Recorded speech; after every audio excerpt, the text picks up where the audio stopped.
Salut la famille de Penser Entreprendre Média, bienvenue encore sur notre page. À ceux qui n'étaient pas encore abonnés et ceux qui passent là pour la première fois, vous êtes bien sur la seule et unique page, la seule et unique chaîne où vous allez apprendre à entreprendre et dans laquelle vous aurez confiance en vous. Vous êtes là pour le programme I Made It avec moi, votre seule et unique star, Grâce.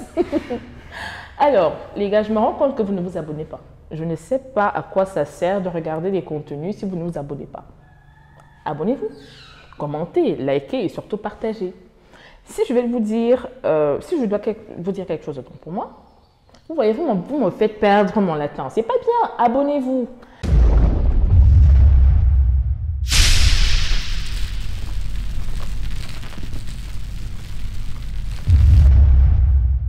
Alors les gars, aujourd'hui on reçoit quelqu'un de spécial. S'il y en a parmi vous qui sont gourmands comme moi, vous allez le kiffer.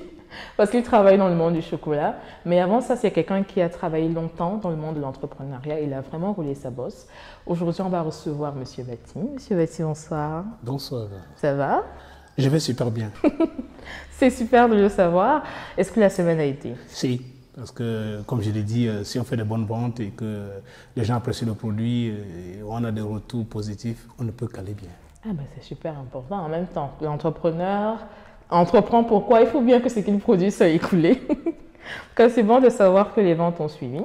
Justement, vous avez parlé de ventes et j'ai essayé de résumer en 2 mots qui vous êtes sur la scène camerounaise. Si vous nous en disiez davantage, qui est Monsieur Bati? Jules Patrick Batingassa, je me nomme un prénom. J'ai un parcours tellement atypique et rocambolesque, plein de rebondissement. De beaucoup de choses. Et je veux dire ainsi que je suis pluridisciplinaire.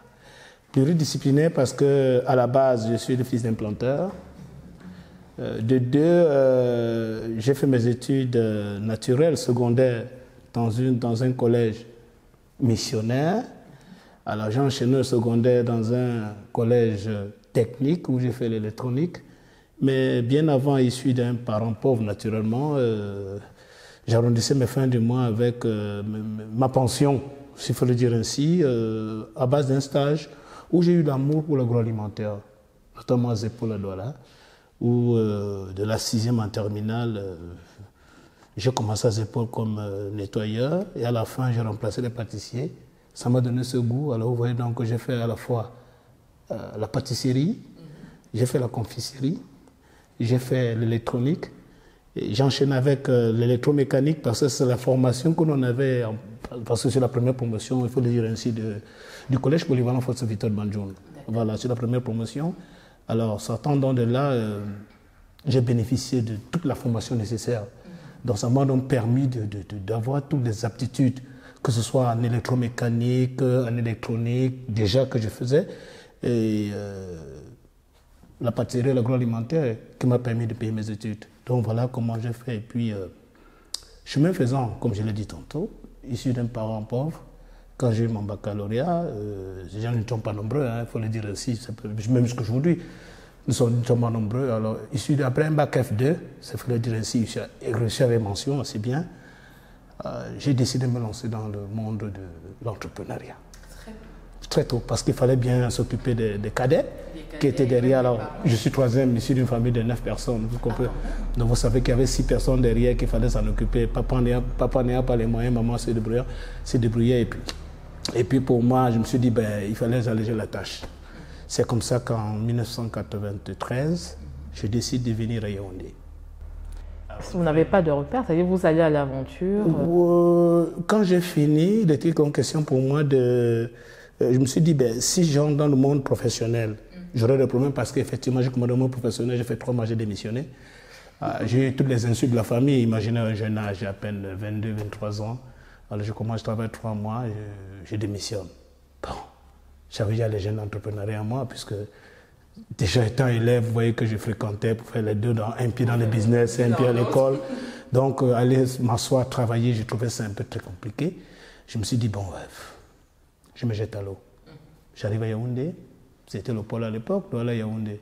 Après 3 mois, Douala où j'ai démissionné d'Alcatel, parce que c'était le sponsor officiel au Mondial 90 en Italie. J'ai travaillé 3 mois, j'ai démissionné, je suis rentré. Je suis allé au Fonds national de l'emploi.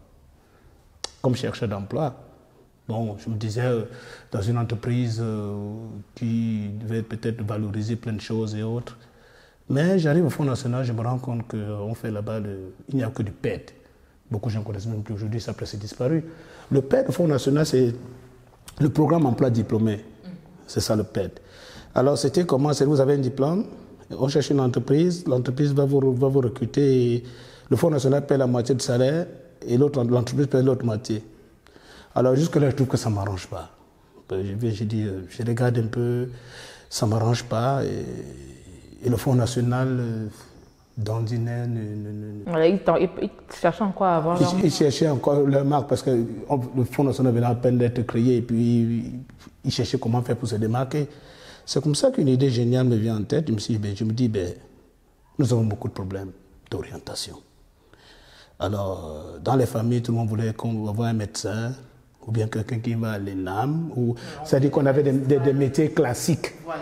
Alors, je me suis dit, non, il y a des gens qui ont raté comment dire ça, leur récession et puis l'orientation. Pourquoi ne pas leur donner une chance? Parce que c'est un outil qui peut leur donner une chance de se réintégrer. Alors j'ai fait une proposition, j'ai dit, ok, moi qui sors de Banjul, où on voulait à tout prix que nous soyons des ingénieurs, et avoir la formation nécessaire, je me dis, voici l'opportunité. J'ai fait dans la proposition Fonds national de l'emploi, j'ai dit, qu'est-ce que ça vous dirait si on mettait sur pied une cellule qui pouvait réorienter les gens qui ont été mal orientés et puis leur donner la chance d'avoir un emploi nouveau. Et c'est comme ça que, c'est comme ça que la formation sur le tas a été créée au Fonds national de l'emploi. Ah bon, ok, d'accord, parce que là vous n'êtes pas encore dans votre... Le Fonds national n'a même pas encore créé. Le Fonds national ne travaille qu'avec le PED, c'est tout, donc programme emploi diplômé. En dehors de ça, le reste, ils se battaient dans l'insertion, un peu comme font d'autres entreprises aujourd'hui, dans l'insertion de ceux qui viennent. Si on peut trouver une, deux, trois entreprises qui prennent directement. Mais alors, si on veut maintenant en partenariat, le Fonds national paie à moitié. Mais en dehors de ça, le Fonds national ne faisait rien d'autre. Et c'était nouvellement créé. Bon, je fais donc la proposition en disant, pourquoi pas donner cette opportunité aux jeunes qui n'ont pas pu avoir l'orientation nécessaire. Alors, nous réfléchissons avec le conseiller emploi de l'époque. Il s'appelle M. Etondé, il est encore là aujourd'hui. Etondé Jacques Ledoux, il sortait de l'INSEAD de Ngandéré. Et pour lui, alors, il a fait, donc, je suis rentré, j'ai fait la proposition. Quand j'ai fait la proposition, elle a été acceptée, aimée par approuvée par le nouveau directeur, parce que M. Mouté venait d'être directeur général. Il remplaçait un Canadien qui est ouvert là. Donc, on crée la formation sur le tas. C'est comme ça qu'on a dénommé formation sur le tas. Il était donc question de faire une présélection de ceux qui ont pratiquement un profil pour un emploi bien précis, une formation bien précise. Et la formation sur le tas était, ok, vous avez un bac D, mais dans vos gènes, vous sentez que vous avez les aptitudes de menuiserie. Alors, mais la famille voulait à tout prix que vous soyez peut-être médecin. Mais ça ne cadrait pas parce que ce n'est pas tout le monde qui pouvait quand même passer le concours du CUS. Alors, ce qui fait qu'il y avait donc beaucoup qui proposaient mécaniciens, menuisiers et tout le reste. Donc, on a donc sélectionné, comme c'est moi qui ai fait la proposition, j'étais donc un peu un centre pilote. C'est comme ça donc que j'ai créé l'entreprise. Parce qu'à l'époque, je travaillais, comment dire ça, j'ai ouvert une entreprise et puis je travaillais un peu avec quelques 3-4 camarades. Alors j'ai donc créé Complexe Technique. C'est le nom de mon entreprise qui est jusqu'à aujourd'hui, Complexe Technique, qui a été créé le 6 octobre 1993. Donc, chemin faisant, on me dit, ok, quand vous avez fait dans la proposition, vous êtes dans le centre témoin. On me donne donc, on m'a dit 10 étudiants, s'il faut le dire ainsi, ou pas 10 élèves, voilà. Alors parmi lesquels il y avait ceux qui avaient le bac D, licence en sciences économiques et tout, qui n'avaient pas d'emploi. Oui, qui voulaient faire l'électronique. L'électronique à l'époque payait très très bien, très bien. Et je me suis dit, pourquoi ne pas les former? Bon, il était question de réfléchir sur la durée et la qualité de la formation. Voilà. C'est comme ça que, par le biais du même Fonds national de l'emploi, j'ai donc proposé un référentiel de formation. Et ça a donc servi pour d'autres types de formations, en l'occurrence, comment dirais-je, la mécanique, la menuiserie, l'électronique, l'électrotechnique et autres. C'est comme ça que j'ai fini mes 10 premiers mois. Et j'ai eu l'insigne honneur que le Fonds national m'a accordé de passer à la télévision camerounaise pendant 4 jours, au journal de 20 heures, ça fallait dire. Et justement, c'est pas n'importe qui passe à cette heure-là. Donc, il fallait expliquer. Et j'ai passé maintenant aussi à la radio nationale pour expliquer aux gens comment faire les normes de sécurité et tout le reste. Alors, ça a été lancé. C'est devenu le maillon fort du Fonds national jusqu'au jour d'aujourd'hui. Et chemin faisant, quand le Fonds national s'est dit, OK, nous formons des gens, notre devoir, c'est l'insertion. Bon, maintenant, une fois qu'on est formé, qu'est-ce qu'il faut faire? Qu'est-ce qu'il faut faire, justement? Alors, tous ceux qui étaient formés au départ devenaient des chefs d'entreprise. Ah ça? Alors, si, parce que le besoin était là. Mais jusqu'aujourd'hui, le besoin est toujours là. Alors, donc, ce qui fait que quand ils devenaient chefs d'entreprise, ils n'avaient plus besoin d'aller recruter des gens. Si forcément, même sur le plan familial, on recrutait 3, 4, 5 personnes, ça diminue le chômage. Alors, donc, le Fonds national l'a fait peut-être sur 5 ans. Et à un moment donné, on a dit, OK, ben, il faut maintenant penser comment faire pour mettre sur pied des vraies entreprises quand ils vont sortir, quand ceux qu'on a formés vont sortir. Et c'est ce qui s'est passé. Ils réfléchissaient maintenant comment octroyer quelques petits crédits d'installation et autres, et puis se lancer. Allez voir le Fonds national aujourd'hui, comment... On va dire qu'il se porte plutôt bien. Il se porte extrêmement bien, parce que quand je pense qu'on m'a reçu sur des tables où il n'y avait pratiquement rien du tout, et quand je revois aujourd'hui comment c'est devenu mastodonte, ça me fait beaucoup plaisir. Et complexe technologique, qu'est-ce qu'il est devenu aujourd'hui? Technique autant pour moi. Oui, complexe technique. Bon, donc quand je crée donc complexe technique, je fais dans la formation, je me dis mais je ne m'arrête pas là. Je fais dans le CNED de Paris, je fais Éducatel, pour devenir beaucoup plus performant dans la maintenance. Parce qu'à l'époque, je faisais de la maintenance audiovisuelle. Je me suis dit, regardant donc le monde de la maintenance, voyant qu'il n'y en avait pas assez, je me suis dit, bon, j'ai regardé, j'ai eu un premier marché comme ça qui était celui de Waila Yakamite aujourd'hui, au Coran. Voilà.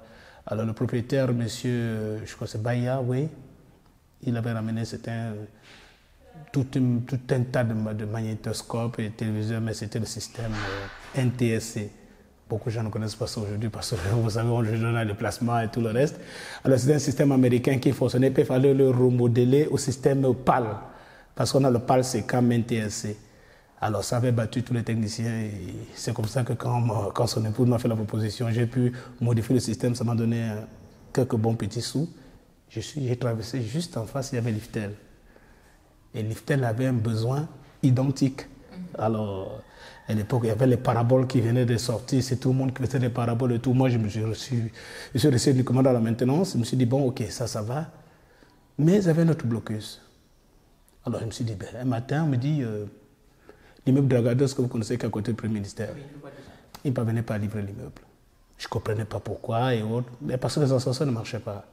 Alors, c'était très peu les ascenseurs, comme l'immeuble était resté abandonné. Alors, c'est les éléphants, c'est le plus gros ascenseur du Cameroun. Il y en a pas deux. Il y en a comme ça 6 qui prennent à partir de 20-21 personnes. Alors, il était question donc de livrer ces ascenseurs, d'arranger ces ascenseurs pour qu'on puisse livrer l'immeuble. Et c'était Dragados. Alors, coincé, c'est comme ça que le directeur technique de Liftel me fait la proposition. Il me dit, est-ce que vous pouvez dépanner ces ascenseurs? J'ai dit, oui. Je regarde. Et le transfert de mon état, je me suis rendu compte que c'était quelques petites cartes qu'il fallait dépanner. Alors, j'ai testé le premier ascenseur, ça a marché. Et on m'a donné le marché des 6 ascenseurs. Je me suis dit, ben, tant mieux. J'ai donc abandonné la toute petite entreprise que j'avais pour aller prendre un espace de 400 mètres carrés. Et je suis devenu une vraie entreprise, il faut le dire ainsi. On va même dire un géant. Oui, un géant parce que dans la ville, il n'y en avait plus d'eux. Donc après Liftel, je suivais directement. Et donc c'est comme ça, chemin faisant, je me suis dit, bon, en 98, MTN achète Camtel Mobile. Ça devient une mastodonte qui est en train d'entrer, personne ne le sait, moi-même je ne sais pas. Alors, mais comme je suis toujours en train d'anticiper, j'anticipe. Oui, toujours la conquête des choses innovantes, voilà. Alors je me rapproche MTN, on me dit, bon voilà, c'est pour le téléphone, ça fait ci, ça fait ça et autres, il faut... Je dis, ok, il n'y a pas de souci. Bon, à l'époque, c'était des cabines téléphoniques qui fonctionnaient, c'est comme ça que la téléphonie mobile il venait à peine d'entrer et je m'accroche. Quand je m'accroche, je fais de très très bons chiffres et Camtel Mobile devient MTN et MTN en 2000 décide donc d'ouvrir et de rendre, de donner la chance à certains de devenir dealers et tout le reste. C'est comme ça que je sortis la perche et je deviens distributeur MTN. Ah ça, mais vraiment, ça avait touché à tout en fait. Je pars donc de là pour devenir distributeur, n'ayant pas d'aptitudes dans le commercial et autres. Donc vous voyez que je m'exprime aujourd'hui correctement. C'est MTN donc qui me forme dans la distribution.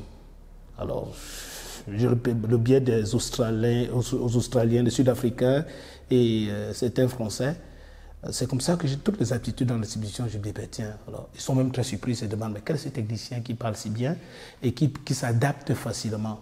Alors c'est comme ça que j'ai eu ce qu'il fallait avoir un peu d'argent là-dedans, beaucoup même, ça il faut le dire, et j'ai pensé le projet. Dites-moi un peu. Oui. Jusque-là, on est resté dans la technologie, mais déjà, pendant votre parcours académique, vous étiez amoureux de l'agroalimentaire. Comment est-ce qu'on passe de la technologie, de l'électronique à l'agroalimentaire? Comment est-ce qu'on passe au chocolat? Ah, justement. Donc, je suis distributeur MTN, c'est-à-dire voilà, quelqu'un qui fait dans la maintenance, il fait la formation, et je continue à faire la formation fondation dans l'emploi, à former des Camerounais. Et j'arrête délibérément moi-même en 2005. J'ai dit, oh, je suis fatigué, je crois que j'ai... De 1994 à 2005, quand même, il faut donner la chance aux autres. Et puis, pendant qu'on grandit, on ouvre la voie, on laisse les aides continuer, nous on avance. C'est donc comme ça dans la distribution, je laisse la formation. Et il y a plusieurs centres, les gens comprenant le principe. Bon, moi, je me dis, bon, qu'est-ce qu'il faut faire là maintenant? Un matin, je vais rendre visite à un ami qui était un voisin à Douala.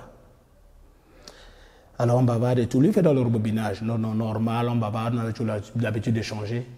Mais fort heureusement, elle allait s'installer à la cité cycle, donc enfin, à Barry-Calbo, enfin, c'est cacao. Alors j'arrive, on se met à bavarder, il y a une odeur qui me frappe. L'heure du cacao? Oui. Ça sentait tellement bon que je dis, ben, ici, je crois qu'on peut manger du pain, on n'a pas besoin On n'a pas besoin de tartiner. Seulement l'odeur fait qu'on croque, on éclate des rires et tout. Et puis je lui pose la question, mais qu'est-ce qu'on fait là-bas exactement? Il m'explique et tout. Il me dit, ben, je rebobine le moteur là-bas. Je dis, est-ce qu'on peut aller jeter un coup d'œil? Il me dit, pourquoi pas? Tu mets ta combinaison, on y va, parce que là, moi j'entre quand même. C'est vrai que c'est interdit, mais moi je veux entrer. Et toi, tu peux venir avec moi comme mon employé. J'ai dit, ok, on y va. On entre. Pour être très sincère, j'ai vu des machines tellement gigantesques que je me suis posé la question, mais qu'est-ce qui se passe ici? Comment est-ce que ça peut... Alors pour moi, j'avais un seul principe. Technicien de mon état, il fallait juste avoir le principe de fonctionnement. Alors j'ai posé la question aux ingénieurs qui étaient là et autres, ils m'ont posé, ils ont répondu. Naïvement, ils me disaient, sans savoir qu'ils avaient en face d'un technicien, ouais. Alors, quand ils ont expliqué tout le principe, j'ai posé, ça m'a pris dans les 30-45 minutes. Alors, je me suis dit, ben, quand j'ai vu les grosses machines, je me suis dit, je peux pousser toute cette gigantesque machine en toute petite machine. Oui, un peu miniaturisée. J'ai ces aptitudes quand même en moi, donc j'ai pas de problème. C'est comme ça que je ressors.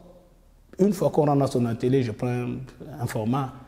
J'essaie de dessiner, puisqu'on nous a appris le dessin technique à l'école. Donc j'ai dessiné. Je me suis dit, bon, ok, je peux ramener ça à réduire. Les moyens, j'en avais, puisque j'étais dealer MTN. Donc c'est le capital. Mais là, il fallait maintenant transformer ça. Alors, ce qui fait que l'argent maintenant que je gagnais, j'achetais les fers, puisque je connais l'électromécanique et la fabrication mécanique. Donc je n'avais pas de souci là-dessus. Donc il faut que j'achète le matériel nécessaire, la meule et tout le reste de poste à souder. C'est comme ça que j'ai essayé. Alors, je suis parti, j'ai vu la grosse presse et puis j'ai mis sur pied. Comme la presse là-bas était hydraulique, alors nous ne pouvons pas mettre le système hydraulique, autant pour moi. Pour mettre un système hydraulique sur pied étant compliqué, j'ai adapté une presse à vis sans fin. Alors, c'est comme ça, vous savez, sur le plan technique, on essaie, ça ne donne pas, on reprend. Au moins, ça, ce courage. Ce courage-là, je l'ai, je ne me suis pas découragé. Alors, jusqu'au jour où j'ai essayé, ça a donné, j'ai dit aux gens, j'ai dit à mes amis, c'est fini là, je crois que... C'est bon. c'est bon. Alors, parce qu'au départ, il leur avait dit, je vais faire du beurre, tous éclater des rires, parce qu'ils voyaient, c'est un peu comme... Face à Chococat. C'est exactement la même chose. Donc, vous allez voir une entreprise comme le Brasserie du Cameroun, et puis quelqu'un sort de là et vous dit, il va faire de la bière. Imaginez un peu. On dit, mais quand on regarde les cuves et tout, sans comprendre qu'on peut miniaturiser tout ça, ça revient. C'est exactement ce que j'ai fait. Et j'ai lancé le beurre. Je me suis dit, ben, il ne faut pas que je reste seul avec cette connaissance. Il faut que je la partage. Et je suis allé dans la voie de paysan. J'ai dit, bon, ok, je mets ma connaissance à disposition de tout le Camerounais. C'est comme ça que j'ai vulgarisé la production du beurre de cacao au Cameroun, parce que c'est moi le pionnier. C'est le numéro 225 de la voie du paysan. C'est le seul numéro qu'ils ont vendu jusqu'à vendre tout le stock. Il n'y a pas de réserve. PODP. Ce qui fait que, oui, ce qui fait que c'est vrai. Justement, parce qu'il m'avait dit c'est un très gros projet, je l'avais rencontré vraiment par son âme. Il m'a dit, petit frère, ça c'est un très très gros projet. Vas-tu tenir? Je dis oui. Je vais me battre, je vais faire des efforts. Donc c'est donc comme ça que je mets. Et puis quand j'ai fini, je me dis c'est pas tout. Bon, j'ai fini la première étape. Maintenant, c'est le chocolat. C'est le chocolat. Et le jour où j'ai dit à mes amis, je fais le chocolat, ils ont encore éclaté des rires. Parce que la personne ne pouvait même pas imaginer. J'ai dit, imaginez un seul instant. Alors, je me suis jeté à l'eau, j'ai commencé par voir les principes. Quelle machine il faut, qu'est-ce qu'il faut, qu'est-ce qu'il faut. Et ensuite, les dosages, les formules. Ce n'était même pas encore les formules, parce que faire le beurre de cacahuète, c'est très facile. Oh bon, je le dis aujourd'hui comme ça, hein, pour que les gens puissent comprendre que, quand je le dis, les gens ont l'impression que c'est extrêmement, mais c'est juste une presse. Alors, mais contrairement au chocolat, il faut beaucoup de machines. Et il faut déjà un torréfacteur, une trieuse, un tamis, parce qu'on n'a pas besoin de... Il faut même pas de déchets, on sélectionne d'abord le grade 1. Ça m'amène un peu dans le principe avant de continuer. On sélectionne le grade 1, on le lave, on le sèche. Une fois que séché, on le standardise. Une fois standardisé, on passe à la torréfaction. Généralement entre 120 et 130 degrés. Voilà ce qu'il faut maintenant, qu'il faut un thermostat infrarouge. Alors là, une fois qu'on a la température, on passe au décortiqueur. On décortique, ça vente, ça enlève et on retient les nips. Ces nips sont maintenant broyés, on a la liqueur. Et c'est ce que les étrangers veulent. Parce que quand on atteint la liqueur, on ne nous apprend plus à continuer. On s'arrête là. On dit, bon, ok, on vous achète ça, bon, c'est bon. Mais moi, j'ai dit non, je ne m'arrête pas à la liqueur. Parce qu'une fois la liqueur, j'ai déjà l'élément nécessaire, la matière première pour faire du chocolat. Pourquoi vais-je vendre ça, la liqueur? À quel prix même en plus?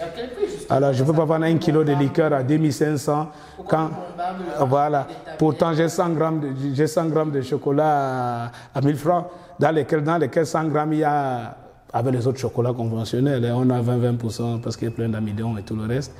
Bon, je me suis dit, mais non, je vais... Alors, c'est comme ça que je décide de faire le chocolat. Après toutes ces machines, après avoir vu le principe, j'ai mis les machines sur pied. Mais pour vous dire vrai, le chemin a été très, très, très compliqué. Ah ben forcément, j'imagine. Est-ce que vous avez subi des découragements? Est-ce qu'il y a vraiment des gens qui vous ont dit abandonne ça? À un doigt, j'abandonnais. Juste, ah bon? Oui, à un doigt. Qu'est-ce qui vous a fait tenir? Parce que ce qui m'a fait tenir, c'est que j'ai bien dit à un doigt, j'abandonnais. Mais dans mon fort intérieur, dans mon caractère, je n'abandonne pas, je n'abandonne jamais. Dans mon caractère, dans mon fort intérieur, dans mon caractère intérieur. Mais les difficultés, parce qu'après, en 2005, j'abandonne la distribution. Parce qu'à un moment donné, je ne pouvais plus faire les deux. C'était tellement costaud la distribution, ça me prenait énormément de temps. Alors, voyant donc, après toute la formation que je me suis dit, si je continue la distribution, je ne vais pas atteindre l'objectif. Mon objectif ne sera pas atteint parce que je divise mon emploi du temps et autres. Je ne me consacre pas vraiment dans le projet pour lequel... Et vous-même, justement, vous commencez à vous négliger. Alors, je commence à partir, je me suis dit, mais non, je crois qu'il faut choisir, il faut faire le choix entre la distribution et mon projet. Bon, j'ai regardé ma trésorerie, je me suis dit, bon, j'ai quand même quelques millions, si j'essaye un peu, si je m'engage de l'autre côté, je pense que les 5 millions en finissant, je pourrais déjà atteindre mon objectif. Que non, c'est justement là venue toute la difficulté. Alors vous êtes tombé des nues. C'est donc là où j'abandonne la distribution, je repars au niveau du chocolat. Donc je mets la première machine sur pied, je mets le torréfacteur, ça marche. Je mets la presse, je l'avais déjà. Alors je mets le décortiqueur, ça marche. Jusqu'à la liqueur, ça c'est parfait. Bon, maintenant quand je mets dans la procédure où il faut donc passer au chocolat, au bon chocolat, je me rends compte que je n'ai pas le raffineur qu'il faut. Alors une fois le raffineur qu'il faut, je n'ai pas l'ensacheuse et je n'ai pas un refroidisseur négatif, un surgélateur. Quand je me renseigne, il fallait une bagatelle de 65 à 70 millions. Ah, quand même. Oui, pour le faire. Vous tournez vers une banque? Non, non. Justement, je pars donc au Cameroun, vous savez, excusez-moi. Hein, on nous dit, bon, ok, il y a un programme d'appui pour les jeunes entrepreneurs et autres. J'adhère à tous ces programmes. C'est pour ça que je vais dire, si quelqu'un veut entreprendre aujourd'hui, s'il entend qu'il y a un projet où il y a un coordonnateur, c'est ce qui ne se jette même pas, ça ne sert à rien. À rien. Alors, il faut qu'il se mette à son propre compte et croire en lui-même. Et qu'il aille pas à pas. Et avec ses fonds propres. Alors, c'est comme ça que moi j'ai donc essayé. Quand j'ai fini, j'ai eu toute la difficulté. Je me suis dit, ben tiens, je suis rentré. Je me suis dit, je suis quand même un ingénieur, je ne suis pas. Je me suis dit, ok, voilà un tunnel. Par exemple, hein, tout le monde peut le faire, comme je le dis, c'est simple. Aujourd'hui, le social est très évolué, on peut taper sur le net et tout. Alors, il y a un tunnel de chocolat, pas de là à là. Bon, un matin, je me suis dit, je vais voir ça de près. Je prends un billet d'avion, je vais en Turquie. Et en Turquie, je contacte... constamment à la recherche de nouveaux... Oui, oui. Mais alors, vous voyez un peu, ça dit que vous regardez votre trésorerie, il n'y a plus rien. Mais néanmoins, vous cherchez à tout prix avoir 1 million vous cherchez pour comprendre le principe du fonctionnement, comment vous allez disséquer quelque chose pour arriver à une solution. C'était ça. Parce que nous ne pouvons pas aller en profondeur à Chococam. Je suis allé à Chococam, je n'ai pas pu avoir la satisfaction de ce que je voulais. Parce que atteindre un certain niveau, vous savez un peu comment ça se passe, on ne peut même pas vous dire comment ça se passe. Celui-ci est là uniquement, il travaille comme les automates. C'est-à-dire quand tu mets du sucre, tu passes la journée à mettre rien que du sucre, tu ne sais pas ce que celui qui est de l'autre côté fait. Donc, c'est difficile qu'un emploi Chococam vous donne le process, c'est très difficile. C'est disséqué. Que ce soit Chococam ou si cacao. Si cacao est endroit où quand on fait la décantation du beurre, personne, il n'y a pas de noix là-dedans. Donc dès que ça finit, c'est réservé pour les Français, les Occidentaux, aucun noir. Alors moi, c'est par intuition que j'ai un moment de me suis dit, ben, tiens, voilà la décantation. C'est pourquoi aujourd'hui, je peux résoudre beaucoup de problèmes dans l'agroalimentaire pour ceux qui veulent investir là-dedans dans certains domaines. Moi, je me suis dit, ok, je prends un billet d'avion, je vendais le beurre de cacao, j'ai récupéré sur en Turquie. En Turquie, j'ai compris le principe, je suis revenu. Je me suis dit, bon, ce tunnel, il n'y a pas 70 millions pour l'acheter. Alors, si je le commande en Asie, ce sera encore beaucoup plus compliqué parce que ça va marcher quelques mois, ça va s'arrêter. Ça, c'est clair. C'est ça, justement, j'aurais des problèmes. J'ai dit, ok, j'ai disséqué. J'ai dit, le premier ici, c'est quoi? C'est le doseur. Alors, je coupe, je fais un doseur que je monte moi-même pour mettre dans les moules. Je prends les moules, je mets les... Le deuxième, c'est le vibreur. J'ai dit, ben tiens, pour y aller, voilà, qu'est-ce qu'il faut faire? Je monte un vibreur moi-même, j'ai monté, tout, c'est ok. Maintenant, le plus dur, c'était justement le refroidisseur là. Quand j'ai fini le refroidir, j'ai dit, ok, bon, j'ai fini ce volet. J'ai lancé le chocolat, alors j'ai dit, et j'avais mon slogan qui était simple. Ça, c'est pas le slogan d'aujourd'hui, hein, c'était de l'époque. Vos critiques me feront plaisir, c'est tout. Donc j'attends les critiques. Ah, il y a des grumeaux, j'ai dit que je travaille. Oh oui, c'est bon, c'est un peu diminué, je travaille. Oui, les grumeaux encore un peu diminué, je travaille. Les grumeaux, non, toujours les grumeaux, parce que je lance effectivement en 2017. Donc ça fait 8 ans aujourd'hui. 2017, ça fait 6 ans, je crois. 6 ans, voilà. Donc c'est donc comme ça que je lance et je me rends donc compte que mon chocolat est bon, mais il a des grumeaux. Alors à moi de là, dire, écoutez, il y a la maison de chocolat en France. Ouais. Le chocolat fait par les artisans coûte 2 fois plus cher que le chocolat raffiné. Est-ce que vous le savez? Alors vous savez, comme les Camerounais, généralement, aiment toujours qu'on copie comme l'autre. J'ai dit, ok, tant mieux, j'ai pas de problème. S'il faut faire comme l'autre, j'ai pas de problème. Bon, je vais m'atteler à atteindre mes objectifs, Ok. J'ai compris que mon problème était un raffineur. Je repars raffiner. Raffiner coûte, un bon raffineur à 5 rouleaux me coûte dans les 12 à 13 millions. Ouais. J'ai dit, voilà encore tout un autre problème. Et vous avez acquis ça? J'ai monté moi-même. Vous avez monté vous-même? Et aujourd'hui, dites-moi, Bati s'écoule par où est-ce qu'on peut trouver du chocolat Bati? Ah, il est vendable partout. Ça, c'est maintenant. Je vais en arriver parce que là. Certainement, on ira un peu plus vite parce qu'il nous manque beaucoup. Oui, bon, voilà. Bati se trouve généralement dans. Moi, j'ai pris un principe simple. On dit les vases communicants communiquent entre eux par la base. OK. Bon, généralement, tous les entrepreneurs veulent communiquer par le sommet. Alors, vous allez voir un entrepreneur qui va vous dire. Si vous voulez me voir, je suis dans tel point, tel supermarché. Ou autre. Moi, je fais l'inverse. Je fais l'inverse. Est-ce qu'on vient vers vous? Non, je fais l'inverse. Au lieu d'aller dans le supermarché trouver, je crée les emplois. C'est-à-dire, au lieu de prendre un qui va aller au supermarché où je vais livrer en janvier pour être payé en novembre, je préfère prendre deux qui vont passer de boutique en boutique au quartier. C'est ça la base, ils proposent. Quitte à, au lieu de prendre tout un carton, on prend un paquet, 2 paquets, 5 paquets, 10 paquets, voilà. Ce qui fait que je suis dans presque toutes les boutiques. Actuellement, ça c'est pour répondre à votre question. Et de deux, chaque jour, j'ai au moins du fric qui rentre dans ma trésorerie. Alors, je n'ai pas un argent virtuel où je sais, je vais dire aux gens que je vais taper la calculatrice, je dis, bon, je suis dans 20, 25 supermarchés, ça me fait 25 millions. Non. Je suis réparti partout et que chaque jour, j'ai 300, 400 000, 300, 400 000 chaque jour.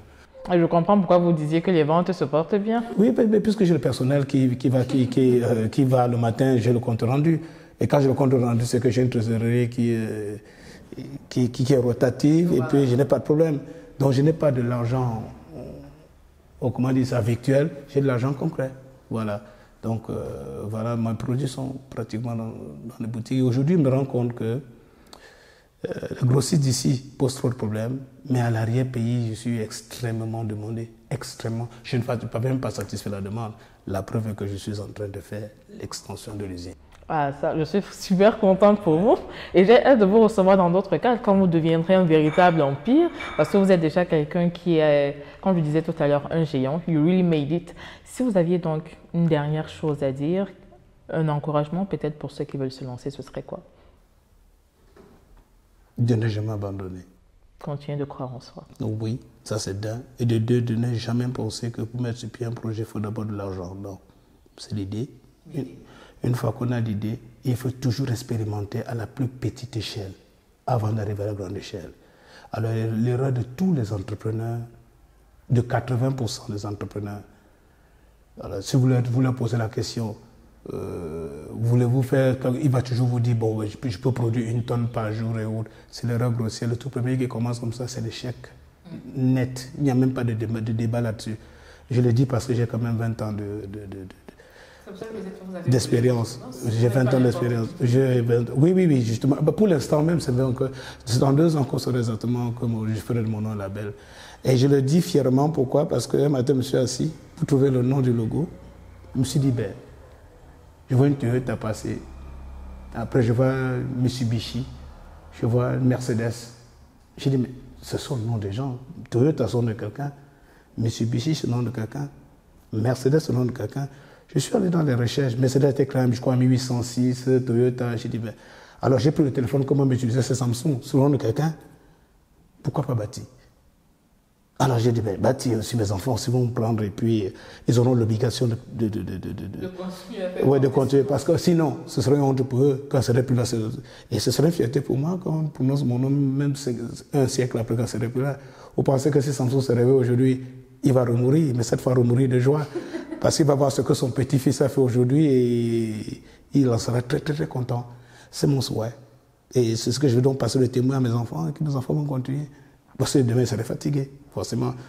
Ah là, ils auront de l'énergie pour pouvoir booster l'entreprise de papa. Et peut-être que Dieu sait, dans 20 ans, c'est comme mon fils, quand il va venir doper l'entreprise, une chose est certaine. La relève, oui, mais la relève va assurer, mais et de deux, le nom va propulser. Ça, j'en suis certain. Je travaille là-dessus. Merci d'avoir accepté notre invitation. Vous l'aurez retenu de notre invité. Pour entreprendre, il faut déjà avoir une idée. Il ne faut jamais abandonner. On se retrouve très bientôt pour un prochain numéro de I Made It. Sur ce, je vous dis à très bientôt. Au revoir.